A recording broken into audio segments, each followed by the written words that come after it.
काय बघता येतं का नाही? जर माणसं पाहून गाडी चालवा. अहो तुम्ही जरा मागे थांबायचं ना, मग गाडी येते अचानक, कळत दिसत नाही का तुम्हाला? अहो मागं थांबायचं म्हणजे मला काय माहिती होतं काय तुम्ही इथून येताय म्हणून? मॅडम, पोरांना शिकवा, आम्हाला शिकू नका. अहो काय कळलं का? बोलायची पद्धत आहे का ही तुमची? कळलं का? म्हणजे इथं आम्हाला लागलं असतं मग. अहो म्हणजे चूक तुमची, वरून तुम्ही आम्हालाच बोलायचं. मा बाप कोण आहे माहिती का तुम्हाला? हा, कोण आहे?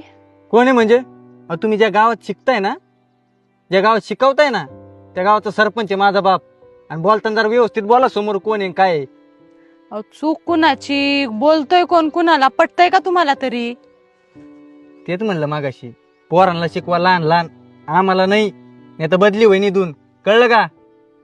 जरा व्यवस्थित राहा. काय चूक आमची नव्हती, गाडी घसरली ती.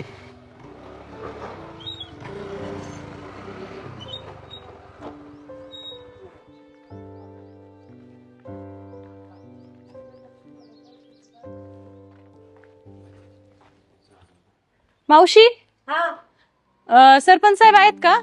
हो आहेत ना. काम होतं, जरा बोलवता का? आहो आहो येता का बाहेर जरा? काय झालं मॅडम, काय काम होतं? नाही काही नाही, मी आता शाळेतून येत होते. हा. तुमच्या मुलांनी मला गाडी आडवी मारली. मग माझ्या पायावर गाडी जाता जाता राहिली आणि मी बोलले तर उलट मलाच बोलला तो. अहो लहान आहे, जाऊन द्या. तुम्ही काय मनावर घेता एवढं? तुम्हाला लागलं नाही ना? अहो पण असं नसतं. काय झालं मॅडम? अहो काही नाही, मी आता शाळेतून येत होते आणि तुमच्या मुलांनी मला गाडी आडवी मारली आणि मी त्यांना त्यांची चूक सांगत होते तर ते उद्धटपणे मलाच बोलले उलट.